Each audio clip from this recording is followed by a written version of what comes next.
What is church? Is it a building? With some pews A piano? and stained glass? Or is it something more? 2,000 years ago, the church was born. It wasn't made up of the famous, the rich, or the powerful. It was made up of everyday people who passionately believed in the message of Jesus. It was the beginning of a revolution of love and freedom that would change the world forever.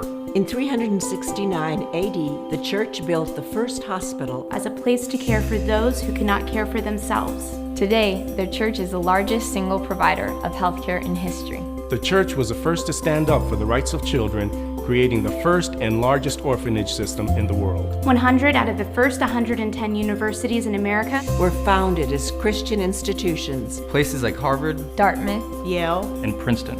Much of the world's greatest art architecture, Literature. and music has been shaped by the church. But the impact of the church isn't just ancient history. Today, the church is stronger than ever. And continues to impact every corner of the world. over 300,000 churches in America, And almost 5 million churches around the world stand ready to be instruments of change, to do what governments could never do.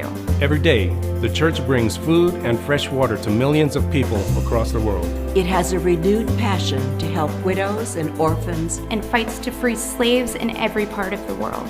It stands ready as a first responder on the scene to provide relief for victims of disaster. The ripple of Jesus' impact can be clearly seen and felt in the church today.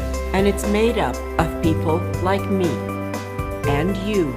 Today, you didn't just come to a building. You came to a revolution 2,000 years in the making. The world is facing as much trouble as ever. But we are not afraid. We were created for such a time as this. we will continue to do what we've always done. Proclaim the message of Jesus. To help a world that needs him so desperately.